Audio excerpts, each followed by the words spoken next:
Alright, the new feature drops tomorrow, so I thought I would just rank all the new feature characters from worst to best.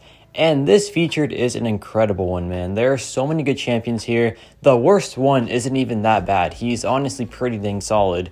And the best ones, I feel like, are top tier champions, like genuinely top tier characters, but more on that later. And I'm just talking about the feature characters here, not the sub features as well. That's for tomorrow, but apparently it looks pretty dang terrible. So keep that in mind. Just, use your shards wisely, because apparently the sub featured is a pretty bad time, but the featured champions in it are just very, very solid. So it is going to be a trade-off for sure, but let's just jump into it. So first up is SANDMAN, and SANDMAN I think is a fine champion. He's going to get buffed, so keep that in mind. He might go up a few rankings after his buff, but for now he is the worst champion in the feature crystal, like feature champions wise, and he honestly still isn't too bad. He has some great utility with his access to petrify.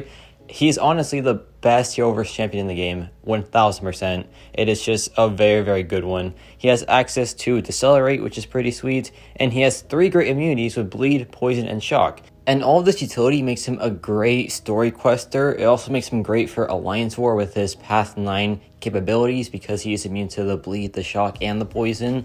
Battlegrounds, we'll see some use, but to be honest, he is a bit on the slower side when it comes to those short matchups, so keep that in mind. He does have some metas where he does shine though, like that one regen one, right? So yeah, overall, SANDMAN, pretty cool champion, pretty fun character, but out of these featured champions, I think he is the worst one.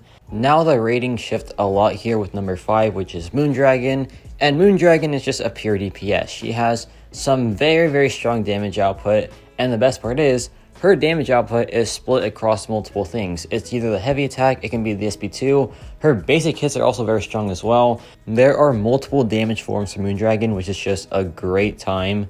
And additionally, she does have some utility as well with her evade counter, her bleed, poison, and degen res. And that upgrades to 80%, which is pretty dang strong. And she also has just some very, very nice access to debuffs as well. I forgot to mention that in the text, but yeah, she has a ton of debuffs too.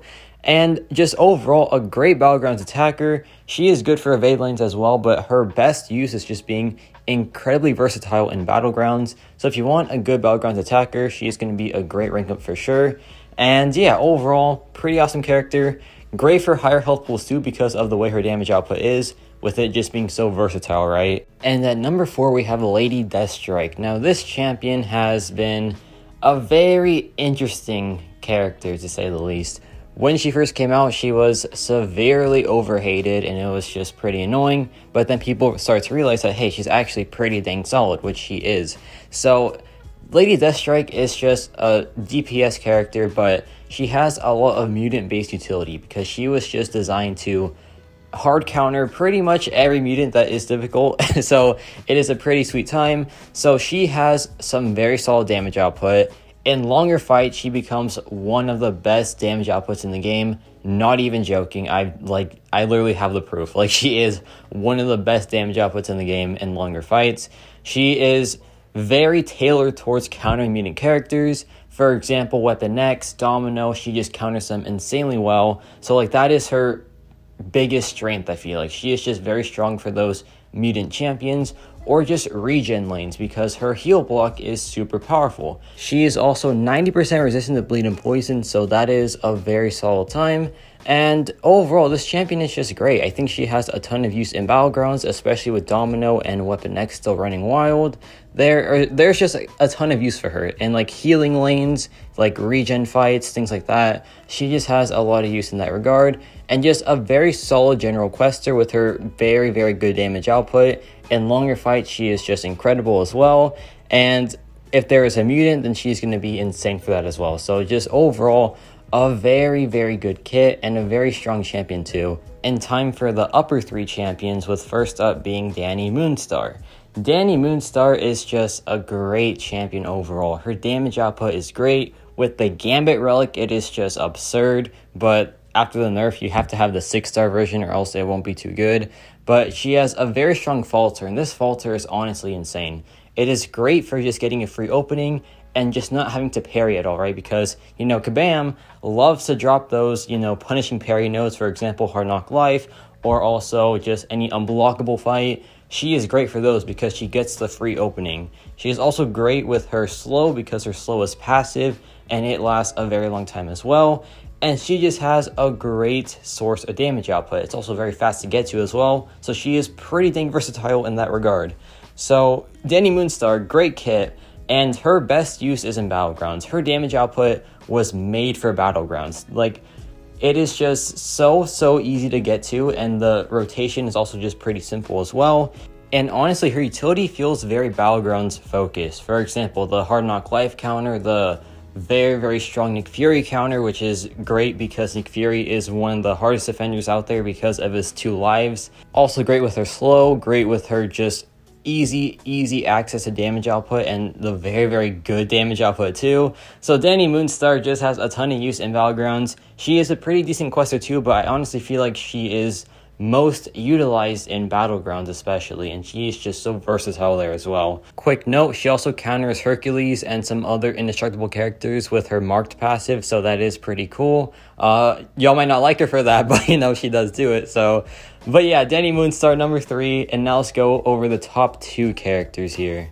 Now, I think both of these champions are just absolutely insane. I think they're both easily T0, which is the highest tier in the game. I think they are just that good, and if not that, then like top of tier 1 at minimum. These guys are just so strong, and it was so hard deciding on who goes first and who goes second, but if I had to pick, but let me just say, I feel like both of these champions will be top 5 in their class eventually. Like, these champions are just that good. I feel like they're just equal power levels, but if I had to put one at number 2, I think I would put Silk at number 2.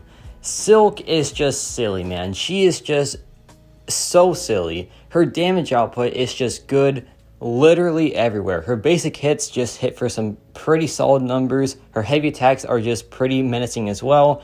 Her SP2 is it's just silly. Her SP2 just does so much damage output, and her versatility damage-wise is just so good. She can be used for pretty much any fight out there. I have taken Molmans with this champion, and I've won those rounds in Battlegrounds because she can just be used pretty much anywhere. Like, she is just that good. And her slow, when she is awakened, also lets her reverse regen, so that is just very fun, right? And just her utility is so good. She also counters dexterity, so she doesn't gain it at all. So mystic characters, bye-bye. Just very good in that regard. And did I mention that her damage output is just silly because it is just made for Battlegrounds. It is just made for Battlegrounds, man. It just lets her take so many fights.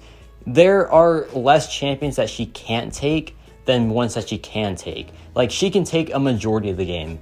Like, she can just seriously just take a majority of the game because the way she plays is just so easy. And her heavy attack stun, or like her combo stun into the heavy attack, is great for any nodes that prevent you from parrying, right? For example, Hard Knock Life right here. But yeah, Silk just has so much use. She'll be a good Battlegrounds attacker until the end of time pretty much. She'll just have so much ease of use, so much versatility for a while. She is just so hard to counter, and her Silk Sense is great for some extra safety as well. And her, you know, heavy attack stun, her dexterity immunity, her slow, that also reverses regen. You name it, she has it, and it's just so crazy. So yeah, Silk, number 2 here. I think she is a 9.0 out of 10 and like a bottom T0 rating already, and she is still very new, so that's just the minimum for her right now, which is just insane. And number 1 is the poster boy of this feature crystal, just the one that everyone wants, and for good reason, Adam Warlock. This man is just so silly. I have a rank 5 Adam Warlock, and yeah, he's just so strong. His damage output is just silly. His control is just also so silly. His taunt, his stasis pod, his SP1 stun, his SP2 stasis pod, you name it, he has it, and he just controls the fight however the heck he wants to, because that is how Adam Warlock is. He is just so controlling of the fight, and it is just so insane. It just feels not right for a cosmic character, because cosmic characters are just DPSs, right? But no, Adam Warlock is a pure control champion, which is just, it just doesn't feel right for a cosmic character, but he does it so well. Like, he was designed so well to be a control character. And not only that, his utility is also just pretty dang silly. Like, his unblockable for the entire fight pretty much is pretty silly. His true damage that lets him ignore pretty much every res in the game is also just pretty silly. His access to the stasis pod, which reduces every single damage source in the game, is pretty dang silly. Like, this man is just comically good. It is just insane. And let's just add on to the silliness, shall we? He is also quadruple immune when you activate your stasis pod, which gives him Frostbite, Cold Snap, Shock, and Incinerate immunity. So that's 4 immunities right there. You know, why not just add more to the character, even though it's already busted as heck? Why not, right? But yeah, Adam Warlock is just... he's just silly, man. His damage output's good. Of course, there is a warning here that he does require a bit of skill to play and to master, but once you master him, you will just be giggling your way through every fight because this man is just insanely powerful. So yeah, Adam Warlock, man, is just so good. And also, I forgot to mention that his precision is of like 24,000 potency, so he crits all the time pretty much. He is a guaranteed crit champion, but without the guaranteed crit, so he can take Ebony Maw if he wants to. He can take Dr. Doom, he can take Rintra, he can take Domino, he can take pretty much any hard defender that there is. Like, any hard defender he just takes, and it's just silly, man. It really just is, but he is just that good, and I think he is number 1 here, even though Soak is also just insanely silly. Like, these two characters are just both... I think they're both top 5 of, like, the year so far, because this year has been crazy champion-wise, and these two are really helping that case, that this year has been one of the best to ever happen for MCOC, like, champion-wise, because, yeah...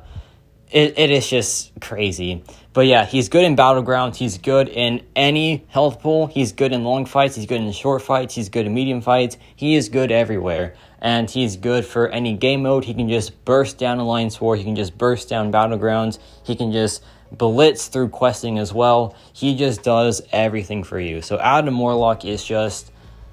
he's just crazy, man. He really just is crazy. So yeah, those are my rankings for this feature crystal. If I got too overboard in the last like couple of minutes, I'm sorry, but I just love these two champions so much, and I think that they are just insane. They are just both crazy good.